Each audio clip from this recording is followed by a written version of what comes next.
नमस्कार बच्चों, फिर से स्वागत है आपका ऑनलाइन क्लासेस में। प्यारे बच्चों, अध्याय 11 कार्य और ऊर्जा कंप्लीट हो चुका है।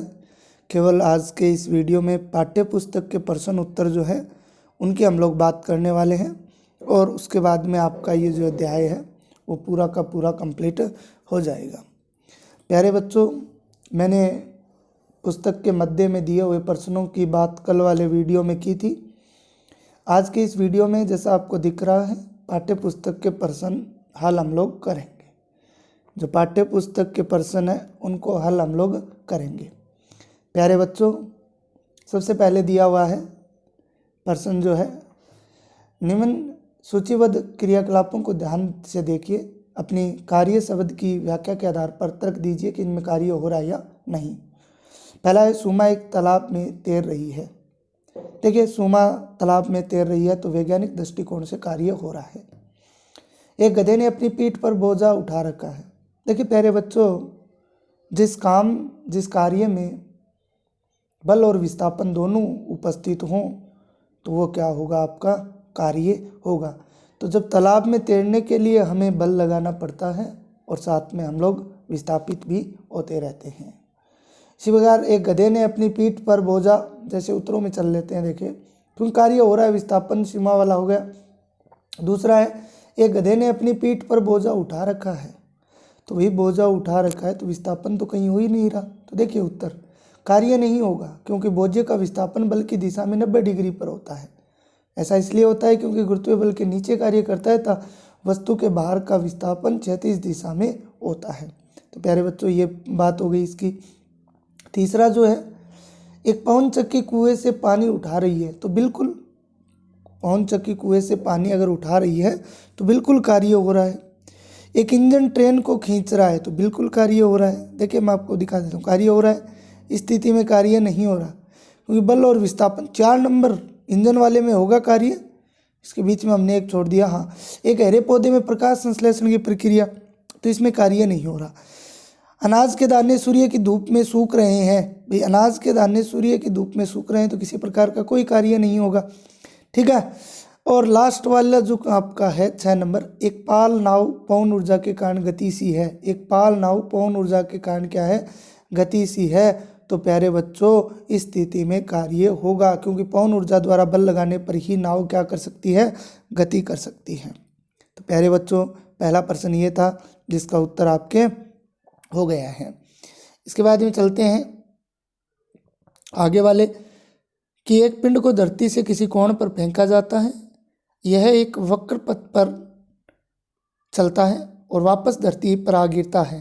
पिंड के पथ के प्रारंभिक तथा अंतिम बिंदु एक ही क्षैतिज रेखा पर स्थित है। पिंड पर गुरुत्वीय बल द्वारा कितना कार्य किया गया है।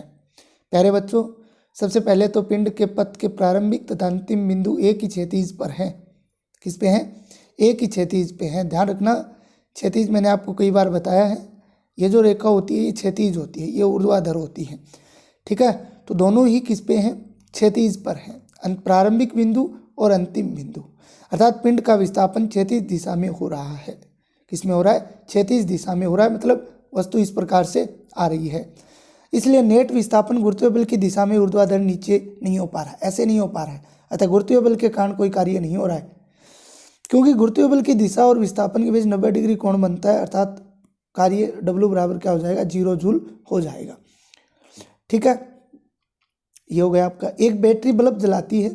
इस प्रक्रम में होने वाले ऊर्जा के परिवर्तनों का वर्णन कीजिए। प्यारे बच्चों, एक बैटरी बल्ब जलाती है,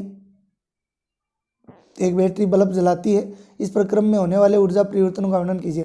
तो सबसे पहले रासायनिक ऊर्जा आएगी, फिर वो विद्युत ऊर्जा में बदलेगी। सबसे पहले कौन सी ऊर्जा आएगी प्यारे बच्चों, रासायनिक ऊर्जा। उसके बाद में वो विद्युत ऊर्जा में चेंज होगी, फिर उसमें ऊर्जा में, फिर हमें उससे क्या मिलेगा, प्रकाश जो है वो, लाइट जो है वो मिलेगी। ठीक है। अगला है, 20 किलोग्राम द्रव्यमान पर लगने वाला कोई बल इसके वेग को 5 मीटर प्रति सेकंड से 2 मीटर प्रति सेकंड में परिवर्तित कर देता है। तो बल द्वारा किए गए कार्य का परिकलन कीजिए। प्यारे बच्चों, हमारे पास द्रव्यमान कितना है, द्रव्यमान 20 किलोग्राम है, प्रारंभिक वेग 5 मीटर प्रति सेकंड है, कम कर दिया जाता है। अंतिम वेग 2 मीटर प्रति सेकंड है। किया गया कार्य गतिज ऊर्जा में परिवर्तन है।